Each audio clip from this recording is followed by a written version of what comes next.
सेव्यमान पावनाङ्घ्रि पङ्कजम् ज्ञानयज्ञसूत्रमिन्दुशेखरम् कृपाकरम् नारदादियोगिवृन्दवन्दितम् दिगम्बरम् काशिकापुराधिनाथ कालभैरवम् भजे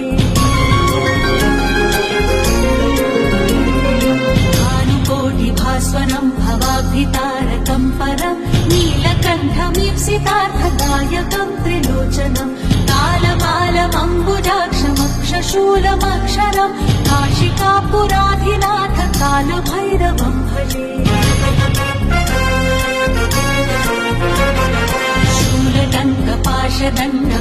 शूलदण्डपाशदण्डपाणिमादिकारणम् श्यामकायमादिदेवमक्षरम् निरामयम् भीमविक्रमम् प्रभम् विचित्रताण्डवप्रियम् काशिकापुराधिनाथ कालभैरवम्